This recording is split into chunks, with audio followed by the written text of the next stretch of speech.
It's a whole barnyard of fun. The Farmer Says, a C&C talking toy. From Mattel. Mission Log, a Roddenberry Star Trek podcast. Episode 81.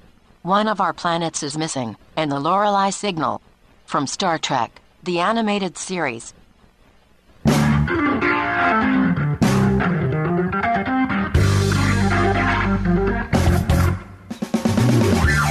Welcome to another episode of Mission Log, a Roddenberry Star Trek podcast. I'm John Champion. And I'm Ken Ray. We are back with the second installment of Star Trek, the animated series. Also known as Star Trek. Yes. We cleared all that up last week. I think this we did, week, yeah, this week it's 2 episodes in one, as we like to do. One of our planets is missing, followed immediately thereafter by the Lorelei Signal. Well, immediately thereafter, there is sort of a fun throwback to the crazy, mixed-up days of the 1970s. This is like That 70s Show Part 2. It is. Oh, yeah. It's the perfect. This should now be the accompaniment show to That 70s Show. It's going to be our next podcast. That'll be our next podcast. In 13 years. Well, no, because then we have to do Kolchak before we do That 70s Show podcast. No, you can do that. Okay. Well, I tell you what, if listeners want to vote on whether or not we do Kolchak or do That 70s Show, how would they get in touch with us to let us know their preference, Ken? Oh, so many ways. They can contact us on Facebook, Skype, or Twitter. The handle there, or all those places rather, is Mission Log Pod. They could call us 323-522-5641. That number again, 323-522-5641. Pretend operators are standing by. You can email us, missionlog@roddenberry.com. Remember, we may use your comments on an upcoming episode of Mission Log, and as always, we want to give a big shout-out to the people who go to the World Wide Web place, missionlogpodcast.com. I don't know that you can actually contact us there, but if you just want to, sort of grok the fullness, if you want to be one with us, whether we're there or not, missionlogpodcast.com. You can find us in all of our other ways there. Most importantly, you can get the show, you can get old episodes of the show, and you can see the discovered documents, which keep coming along. So that's a very, very cool feature of that website. So make sure you do that. So, Ken, before we get into the stories this week, I'm ready to go. Ready to go with trivia. Go with trivia. Okay.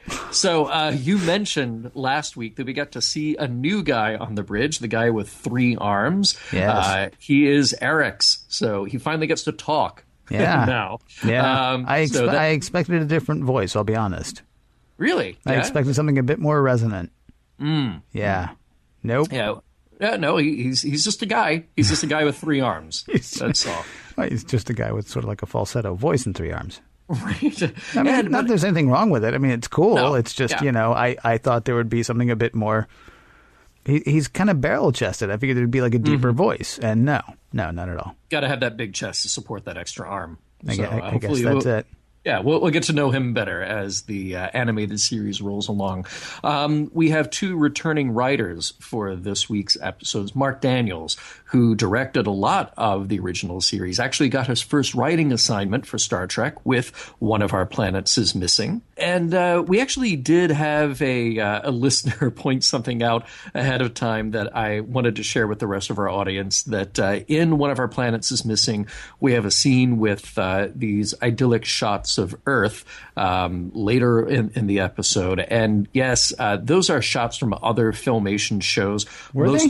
Yeah. And most notably, the Filmation version of Lassie. I was going to joke about that in the recap. I was going to say, so the cloud, inhabits Spock's body. And sorry, spoilers, because we're not got to that part yet. But the cloud inhabits Spock's body, and Kirk shows him pictures of Earth and clips of Johnny Quest and a clip of Lassie.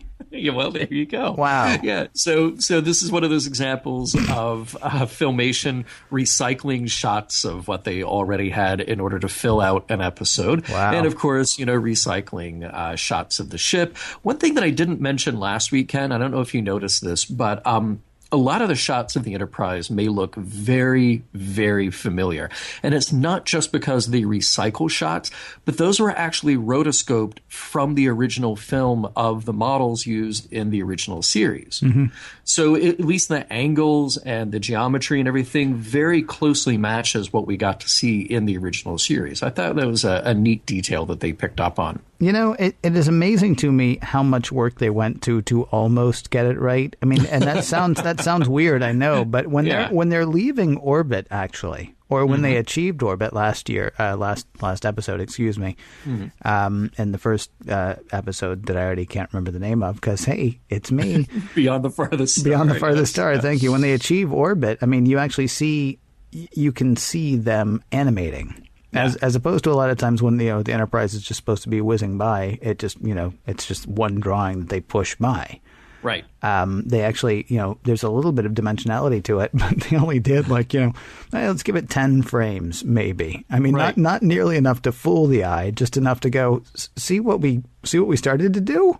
Yeah. That's pretty much Well, and yet some of the best animation right. in the series. Well, one of the shots that I like of that was they actually rotoscoped over that opening shot from the cage where you're going in on the bridge dome of the Enterprise. Mm-hmm. So we actually get a snippet of that now in animated form. But to your point, one of the things that I've noticed throughout these first now 4 episodes is that when you get that kind of profile view of the Enterprise going by, if you look closely, well, not even that closely. You don't have to look closely at all. No, you can see the fingerprints and the dust of that top layer animation cell as it just glides by the camera. Totally awesome. Yeah, it's totally but you know awesome.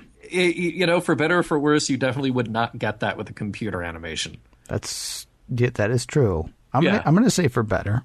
Okay, all right. But you're right. It gives a little bit of a human touch to it. It does. Literally. It does. Yeah. The writer for the Lorelei Signal was Margaret Arman, and she wrote for the original series. She wrote 3 episodes of Gamesters of Triskelion, The Cloudminders, and The Paradise Syndrome. So kind of cool to have her back writing for this episode. Nichelle Nichols actually does 4 voices in the Lorelei Signal. Oddly enough, one of the voices she does is the computer. And there's a scene, as you well know, that we'll get to, where Uhura, Nurse Chapel are sitting there talking to the computer, and the computer voice coming back is not the Majel Barrett Roddenberry computer voice, but it is the Nichelle Nichols computer voice. It was very odd, yes. It was actually Majel Roddenberry talking to the computer and Nichelle Nichols talking back, because that might have been kind of weird. Although I think, in the Lorelei Signal, I think there are a few times that it's Nichelle Nichols talking to Nichelle Nichols and Majel talking to Majel as well. Right. It just, so, you got like 5 people. Hollywood was bereft of women in the 1970s. Apparently just not enough actors to go around. Exactly, yeah. Maybe not enough readers. I don't know which one it was, but So thank goodness that Nichelle and Majel were there to people entire planet. Cartoon number 1. One of our planets is missing.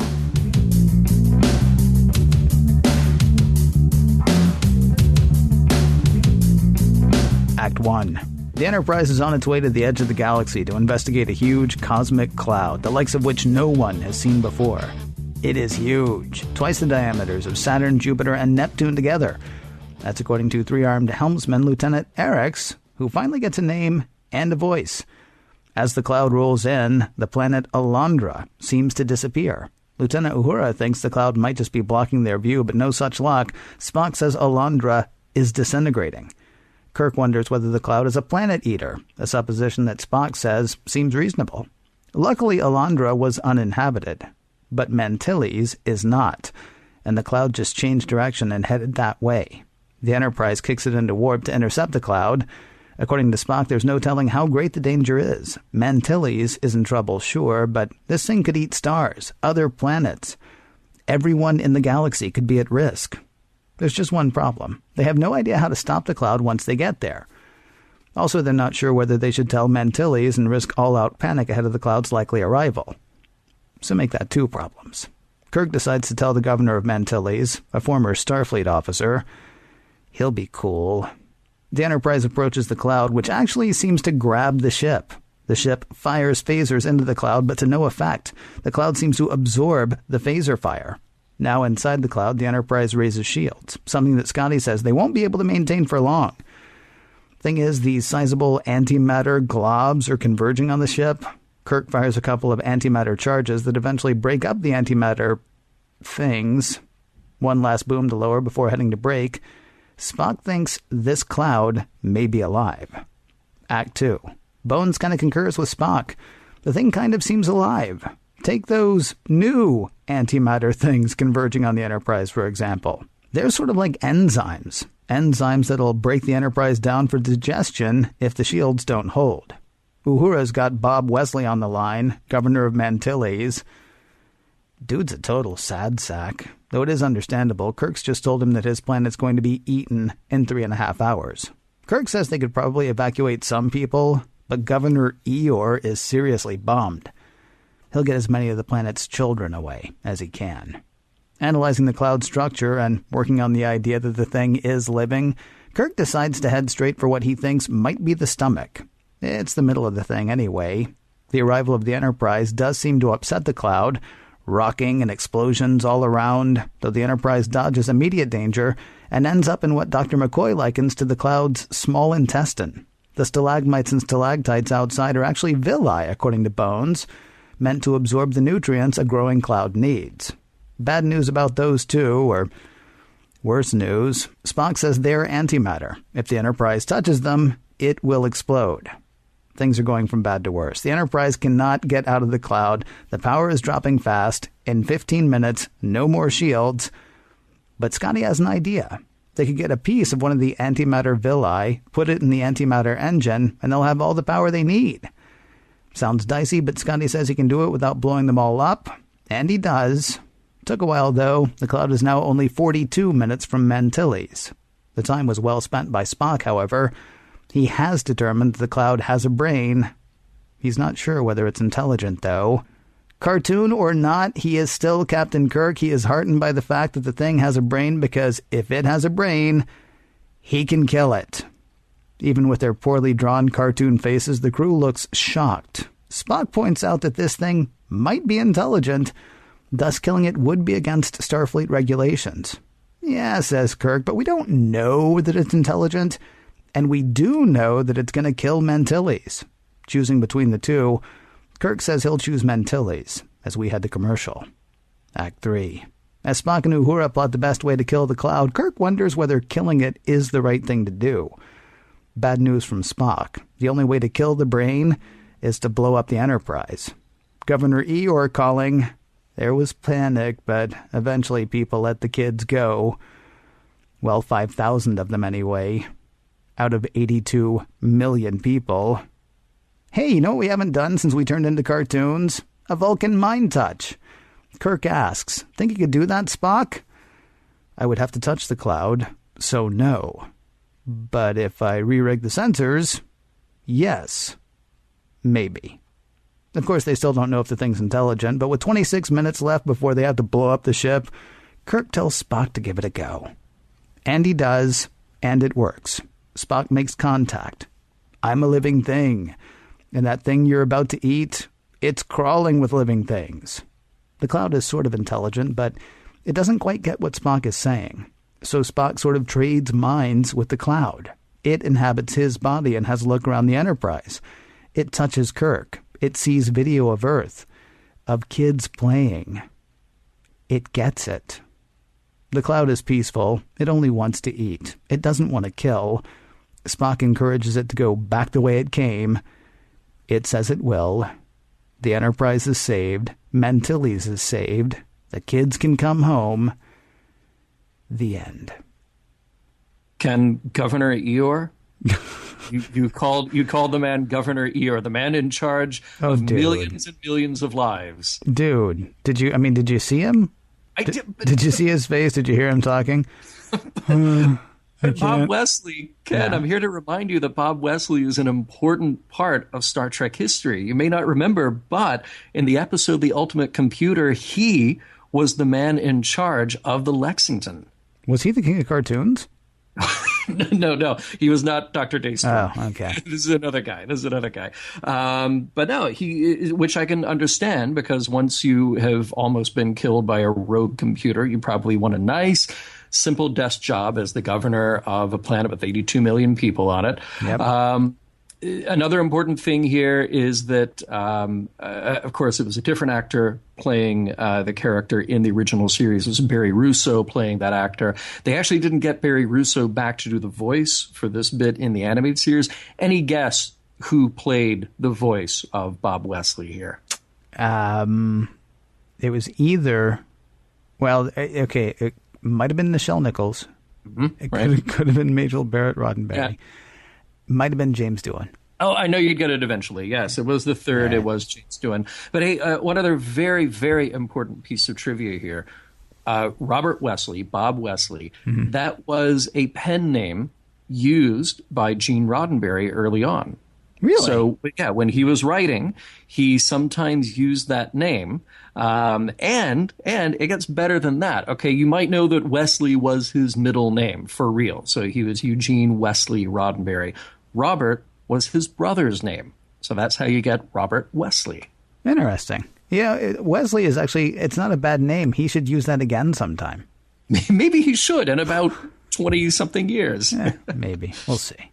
It struck me that there are just so many parallels with this episode to other stories that we have touched upon in Star Trek. We have the immunity syndrome, obviously. I would even say that this is like the reverse of Devil in the Dark. And we haven't gotten there yet, but boy, when we do, Star Trek the Motion Picture, where you've got a cloud that's going around eating everything in sight, and Spock has to mind meld with it to figure out what's going on. Yeah. All of those, all roads point to one of our planets is missing. You see, it's really interesting that you're drawing the I was more struck. I mean, yes, you're right. There are lots of parallels, but I was actually more struck. Cartoon Kirk actually referenced A Taste of Armageddon in this episode. Yes. Which I thought was stunning. I mean, when he says, am I doing the right thing, Bones? Once I said, man rose above primitiveness by vowing, I will not kill today. And that's stunning because he's actually talking about a specific episode. I mean, it's not one of those like, oh, I've always said maybe you shouldn't kill. Right. Because first of all, he doesn't always say that. But second, I mean, he's referencing a particular episode of Star Trek, which is nuts that the animated series is doing that, because the original series spent so little time referencing other episodes of the original series.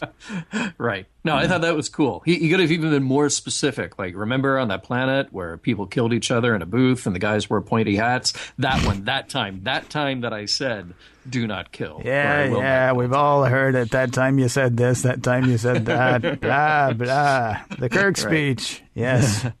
But I thought it was really good. But as a plot, you know, the idea of that we're presented with in Devil in the Dark, that it's the lack of communication and understanding between these two vastly different species that can get then closed, that gap can get closed by Spock again doing a mind meld to help bring a little peace. I thought that was really cool.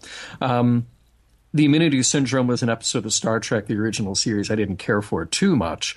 Dare I say, I kind of liked this one a little better, you know? Yeah. Yes, I'm with you. I remember being frustrated by the Immunity Syndrome, although it's one of the many episodes that kind of didn't leave much of a mark on me.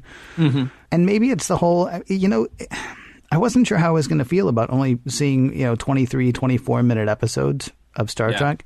But there's no padding. Right. There's no padding. Right. I mean, you've got 23 minutes of story. Well, 22, because it's like 1 minute, of credits and another minute of credits. But you've got 22 minutes of solid story. There's not a whole lot of, Captain's log, we're still talking about this, I mean, kind of thing. I mean, it's boom, boom, boom. We got to hurry. Right. I will say that I'm really glad that they picked the children to be evacuated from the planet. I would say that for a children's Saturday morning cartoon show, that was the best choice. Only 5,000 of them, though. Yeah, well, Out true. Out of 82 million. Yeah, hopefully the kids aren't doing the math. And also, let's hope your dad's not important, because you're staying. Yeah, That's the other thing. Right. It's like, so is Katie with you? Oh, yeah, Katie's right here. Who's Katie? Oh, it's his daughter. She's 11. Really? Yeah, I would think maybe you would have put her on a ship. Right. You call me crazy. And then Kirk tells him, no, she'll be okay. Which it turns you out don't was know that. true. Right. Yeah, but you didn't know that at the time. Right. The other way that could have played is, well, we only have room for 5,000. Well, who are you going to send? Well, we'll send our best scientists. They're all over 50. Too bad, kids. That's kind of a funny idea. Yeah. They're the most valuable. Hey, remind me, so this is the third episode of the animated series. Mm-hmm. Second time, I believe, in those 3 episodes that we've talked about blowing up the Enterprise. Oh, you're right. Yeah. Yeah. We're pulling that trick out a lot now. Yeah. Yeah. Well, once we kind of introduced that idea, now we're just going to keep going with it. Why not? Yeah. Although, well, you mentioned the motion picture without even blinking. You didn't even apologize for the whole crossing the timeline thing. Enterprise has sort of become disposable once you hit the movies. Yeah. Right. It seems. Right. I mean, Right. that's both between, the original cast and the Next Generation cast. It's just kind of like, don't get too comfortable with a version of the Enterprise after Star Trek 3.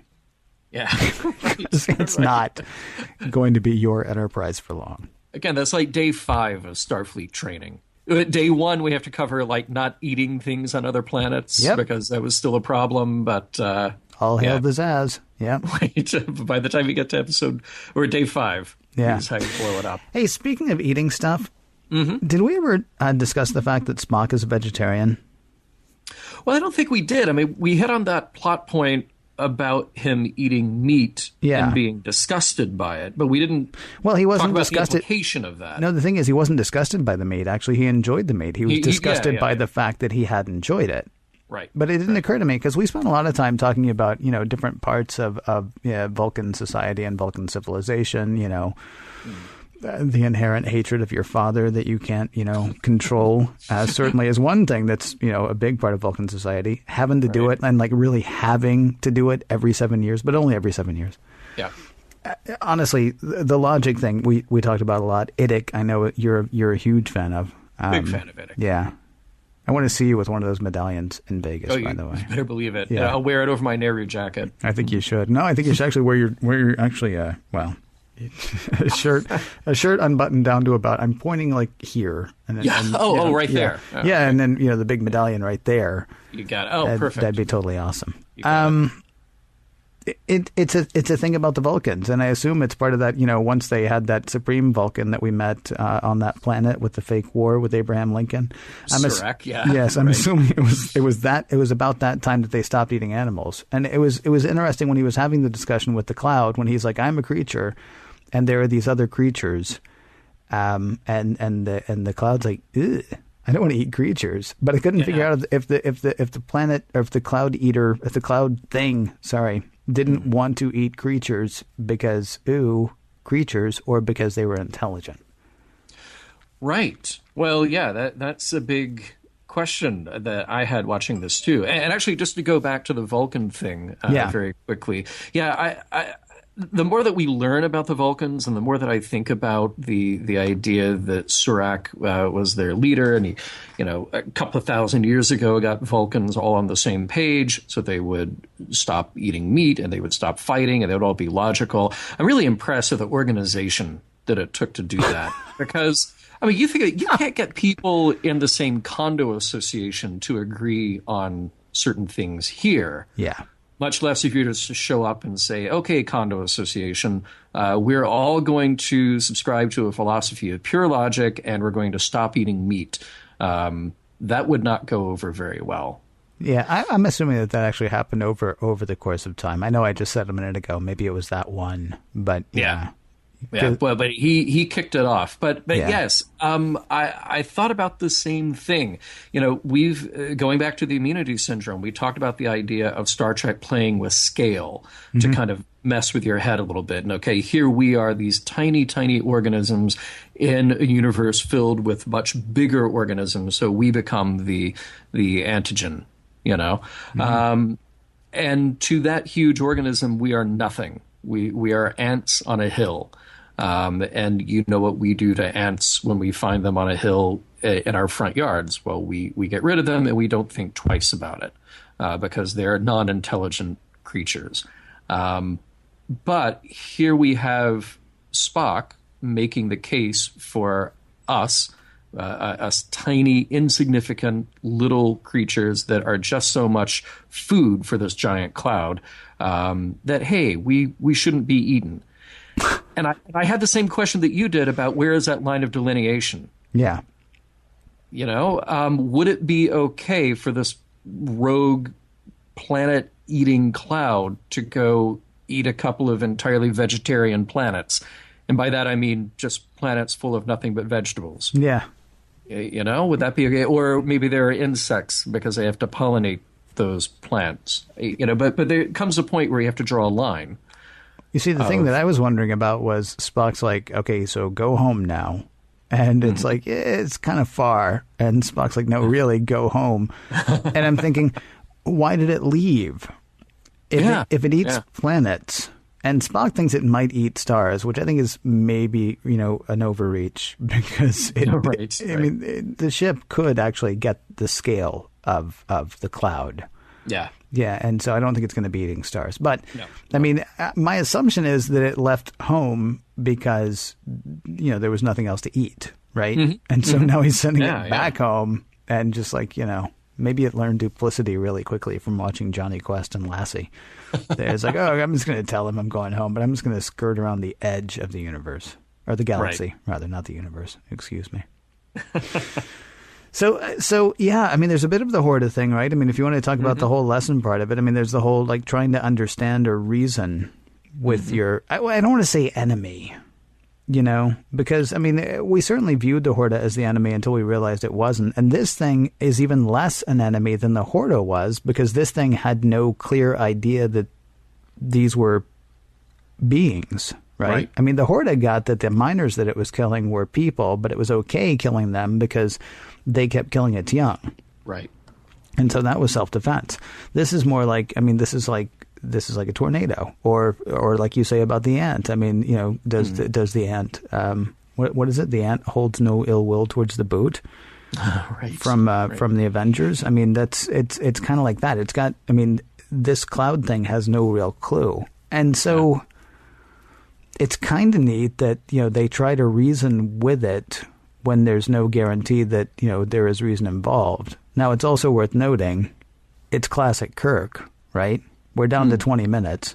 Mm-hmm. I can kill it, and that would be fine, except that then we have to kill ourselves, too. So maybe we try talking. Now that we've established that I can't kill it without killing myself, well, then maybe we should try reason. Yeah. I would say just kind of go back along those same lines about the diet of this planet-eating cloud.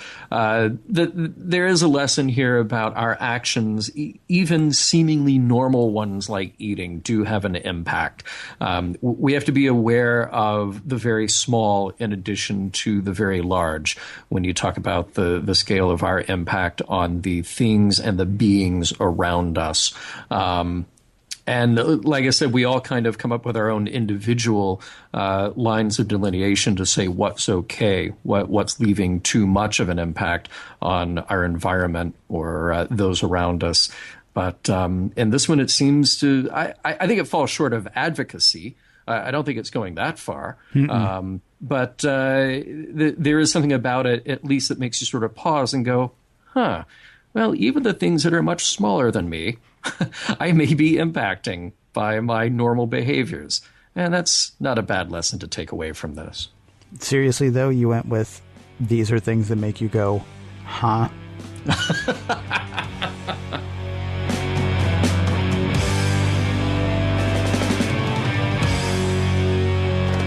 Don't touch that pretend dial. There's more mission log ahead, right after this.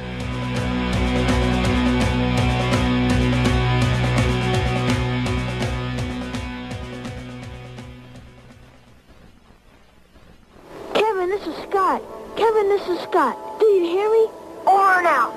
The Star Trek communicators with push-to-talk button. Scott, this is Kevin. My bike is broken. Can you help me? Over. Yes, but send me a signal so I can find you. Star Trek communicators with a range of 1,300 feet. Push button, twin warp sound, uses 1 9-volt battery not included. Star Trek communicators with belt hook, telescoping antenna, and twin warp sound. From Ego. And now, back to Mission Log. Cartoon number 2. The Lorelei Signal.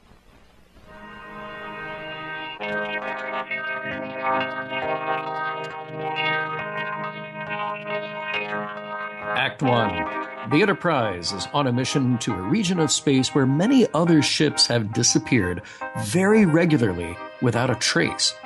Spock begins a countdown until the next phenomenon should begin as the ship goes to alert. At the designated time, a radio signal is picked up by Uhura, and she declares that it sounds like music. Spock notes that they are being probed. For the male members of the bridge crew, they all hear a different message, one calling them to an area some 20 light years away where the radio signal originates. So that's where they'll go. Lieutenant Uhura calls upon Nurse Chapel to observe the men. Each man is experiencing his own vision of a woman accompanied by a form of seductive music and imagery.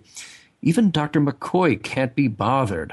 Once in orbit of a planet in the far-off Taurian system, Kirk, Spock, and McCoy beam down with a heretofore unknown crewman, Carver.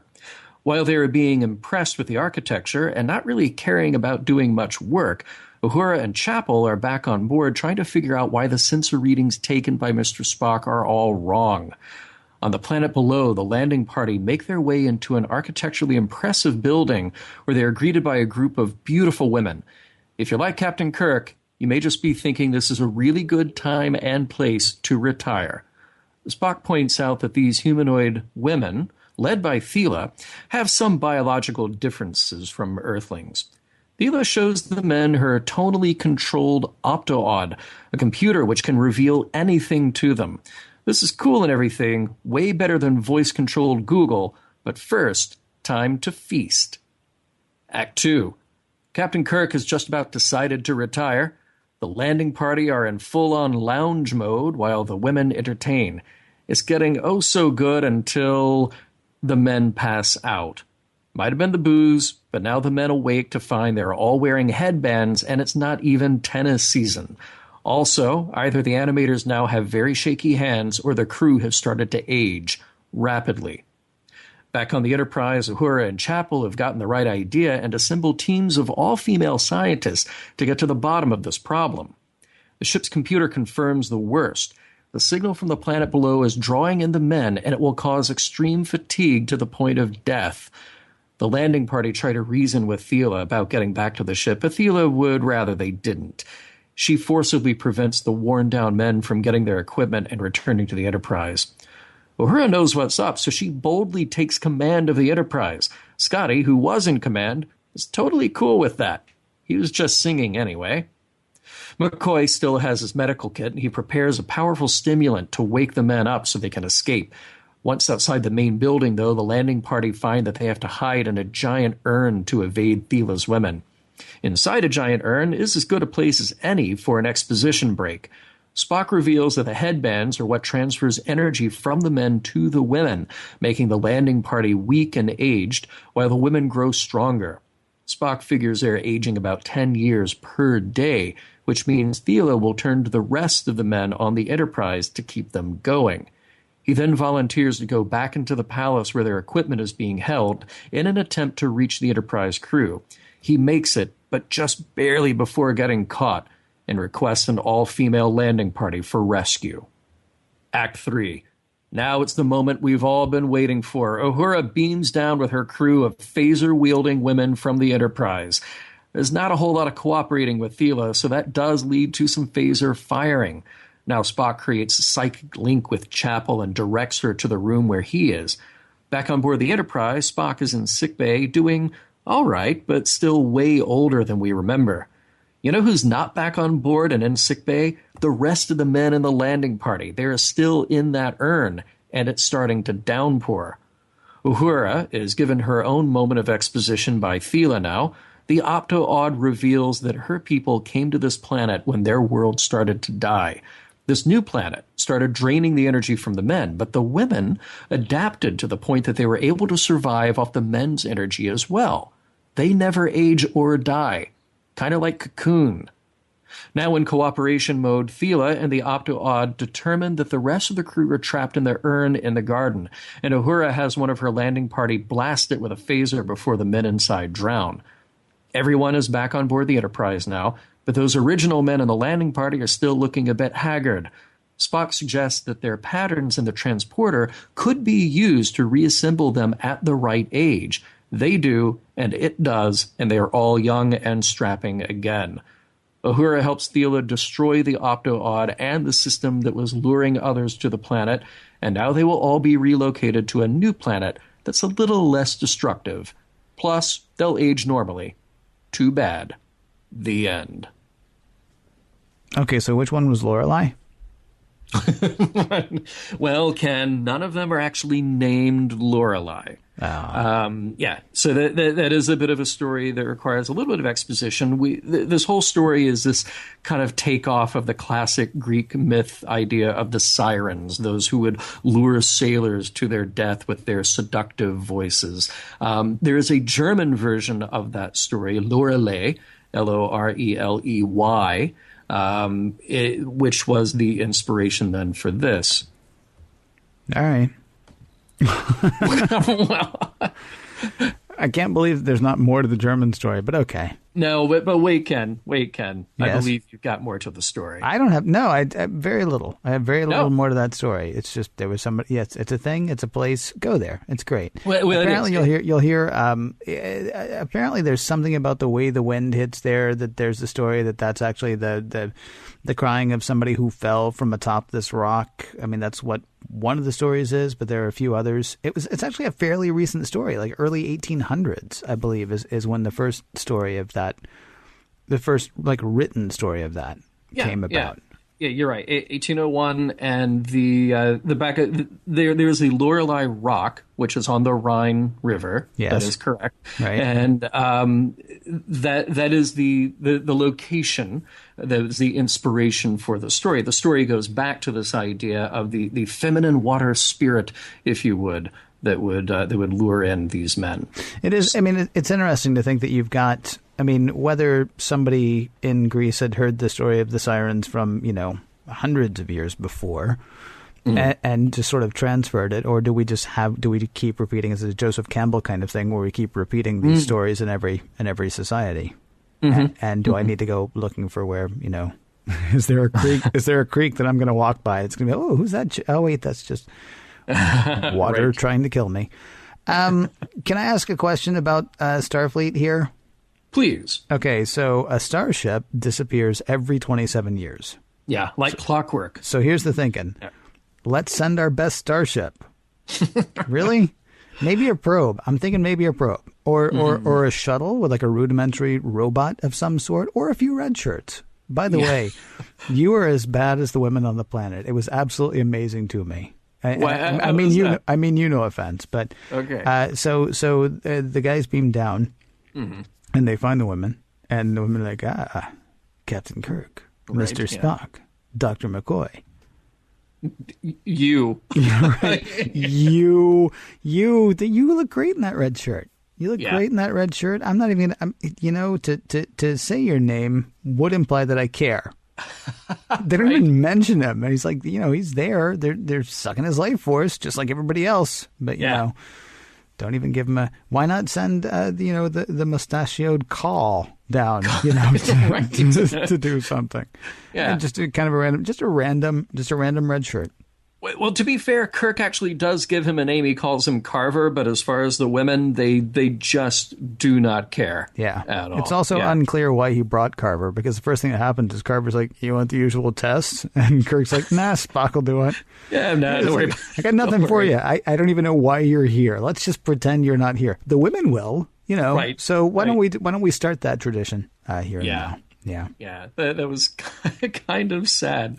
I felt bad for him. By the way, to answer your question about why we don't send an unmanned probe or maybe a robot of some sort, because we know what happens with robots in this version of the 23rd century. They're bad and they're evil, and they must be destroyed by Captain Kirk. Well, that's why that's why we don't have robots. Well, that's why I said a rudimentary robot. I mean, I'm thinking like Bill and Ted's Bogus Journey, like that kind of robot. Not I was just thinking one that builds cars. Oh yeah, well, maybe. You know? It's not going to tell you a lot, though. No, I don't think. No. Yeah. I will say it's great to see the TOS alter egos make their way into Toontown. Last episode, it was Killer Kirk. Like, it's got a brain. Guess what we can do, right? Mm-hmm. And now, welcome back to our old friend Pusher McCoy. Mm-hmm. It's so nice with the quatropine. Yeah. I can't remember. It's a strong stimulant, so I've got enough to go around. Yeah, here. Step right up, roll up your sleeve. This one won't cost you anything, says Dr. McCoy. Right. And I realize that I haven't even diagnosed really what's going on or what these headbands do to us or how we're aging, but take this. Right, exactly. But take it now. Something to keep you going.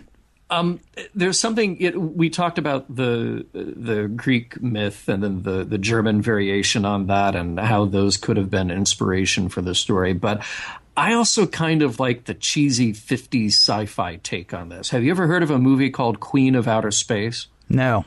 It's so horrifically bad. It stars Zsa Zsa Gabor. Ooh. And the lesson at the end of that movie is that I believe it's the Queen of Venus. Basically, after they've captured the men who are the crew of this rocket ship, they go, well, we just realized that all along women can't live without men. And one of the guys on the rocket ship crew goes, "You're so right, baby." And really? Yes. Wow. It's a line from that movie. That's kind of terrible. Yeah. So I kind of this episode brought that back to mind. And yet at the same, it's funny because that sounds like quite possibly one of the most sexist science fiction movies you could find.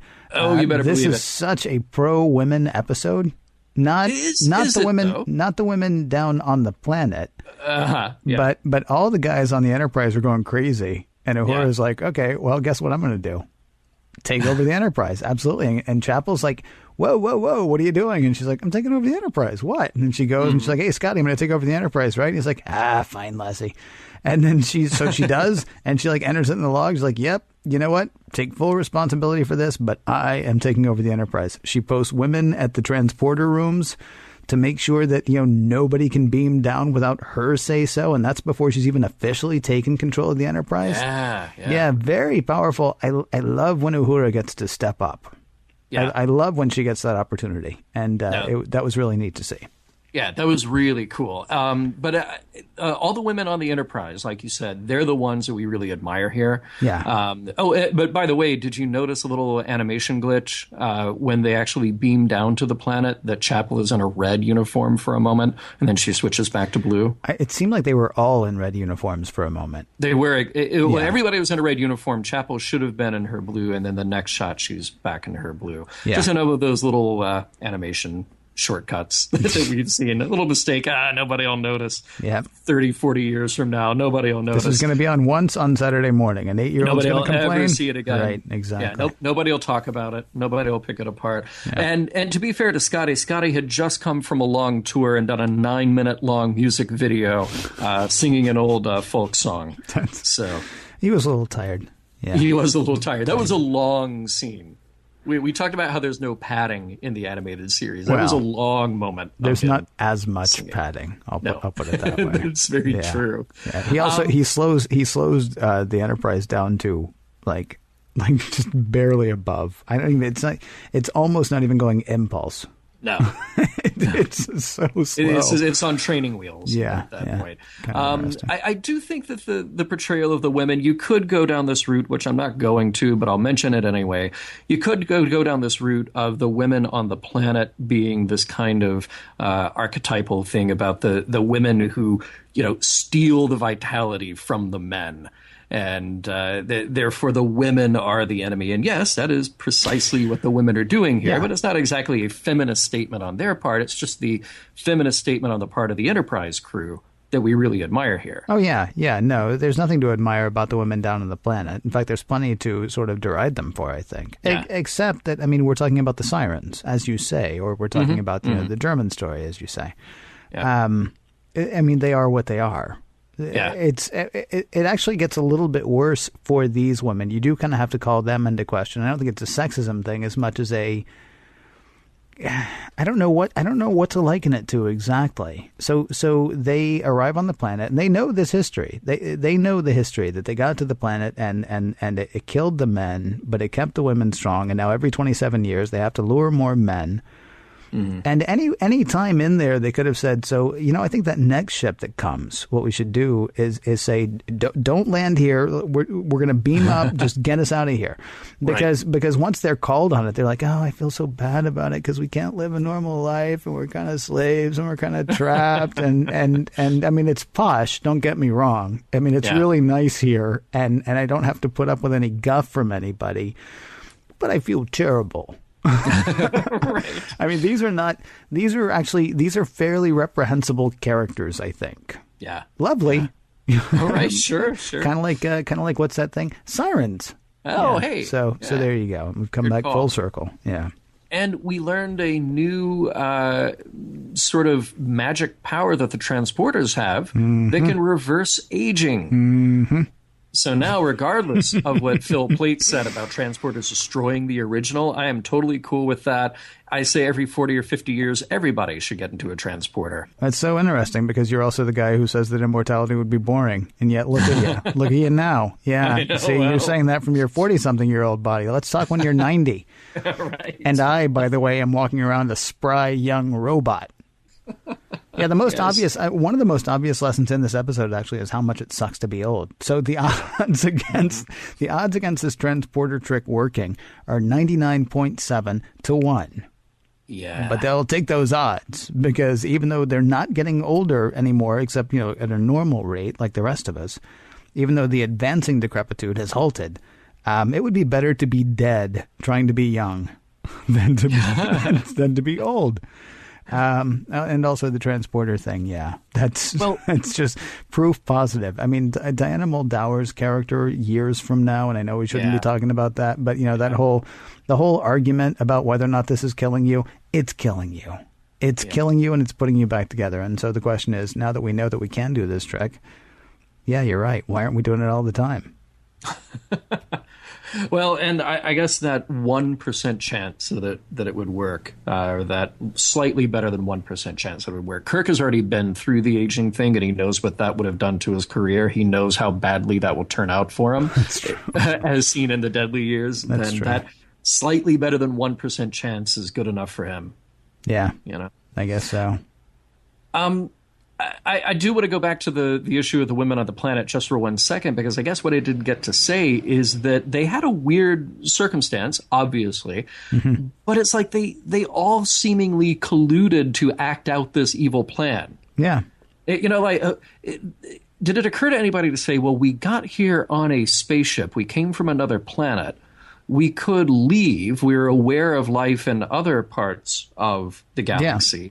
But instead they colluded to say, no, what would be better is that we just lure people here and then kill them by way of sucking their energy. That's what I was just saying a couple of minutes ago. Okay. Yeah, I mean, they're terrible people. Yeah. I mean, they are terrible people, except I guess there is redemption for them because they go ahead and kill the Opto-Odd. By the way, I was going to hum all the way through. Your recap. That would have been nice. I kind of wish I had now because, See, I don't know if it was so much redemption as just that this is the first crew that managed to catch them without dying. Yeah. That's the thing, right? It's sort of that easy. It's that easy thing of, once they're caught, then they feel terrible about it. Mm-hmm. They're not dumb, though. And it's like I said a minute ago, they know their history. They know they got here. They know they could leave. They choose instead to, they choose instead to live the good life until somebody says, hey, this is not good. You're right. This is not good. And we've been talking about that for the last 26 and a half years. Well, 150 years since they've been capturing the Federation ships, the Earth ships. So, yeah, they've at least been having that conversation for that long. And I guess it goes back to that thing about how immortality sucks. Yeah, well, except you want to be transported every 40 or 50 years. I'm just saying. You know what's crazy? It just occurred to me, when we rebooted into this animated part of Mission Log, we've been forgetting to go back and say whether or not we actually like a show. Do we just assume that we've liked them so far and say that's why we forgot to say? That may be a good thing. Yeah, I have liked them all so far. We've done 4 out of 22 episodes now. Yeah.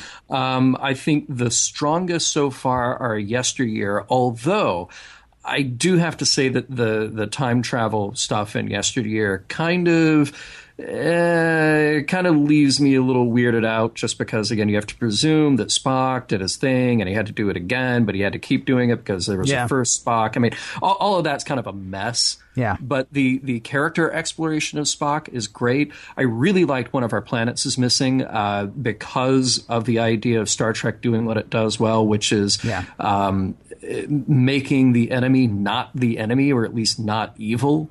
And I thought Lorelei Signal was really enjoyable, even though it's kind of weak. I thought it was enjoyable just because we had an interesting premise, and then we got to see the women of the Enterprise take command and kick butt. Yeah, that is kind of fantastic. Yeah, I would mostly agree with you. I was a little frustrated by the Lorelei syndrome, or the Lorelei Signal, excuse me. What's funny is about Yesteryear, and I don't think we can really have this conversation until we get through all 22 episodes, but, I mean, Yesteryear sort of does the same thing that City on the Edge of Forever does, right? I mean, and literally, I mean, even with the Guardian of Forever there, it's sort of like, oh, let's put these guys in a weird situation and see how that goes. We've got 3+ years at this point of knowledge of and intimacy with Spock, so it's neat to sort of learn more about him. Yeah. It's a Star Trek episode in that it is heavily involved with one of the characters from Star Trek, but it's not a Star Trek episode in that, the whole, screwing with time thing. Well, actually, Star Trek did that quite a bit, but no, I mean, you're right. One of Our Planets is Missing is it's a really strong episode of Star Trek. It's not even strong for the animated series. It's a strong episode of Star Trek. Well, I think this is cool. We kicked it off last week saying, okay, we're just going to say right up front that the episodes don't hold up. But we're talking about that from a production point of view. Yeah. We're just saying that, okay, the animation is dated and we can't get around that. And we will be able to see where they cut corners. And certainly in all of these episodes, we've been able to see where they cut corners. But if we go back to the writing and we go back to the story they're trying to tell, again, these feel like Star Trek. Warts and all. They feel like Star Trek, which is kind of cool. And I was really impressed that even after as much that I had heard about how much people loved Yesteryear, I thought we'd peaked. Maybe. The first episode we'd peaked, and it was all downhill from there. But I was pleasantly surprised with One of Our Planets is Missing and the Lorelei Signal for different reasons. One wonders what happens when we do more Star and more Trek next week. What do we have then, John? Well, we get more of all of the above because we have more tribbles, more troubles, and the Survivor.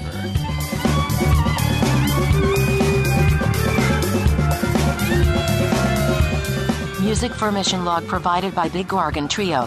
Find their self-titled album on iTunes. Additional music provided by Warp 11, online at warp11.com, and from the album Messages by Key Theory, free to download at theory.com. Cartoons over. Go outside and play. End transmission.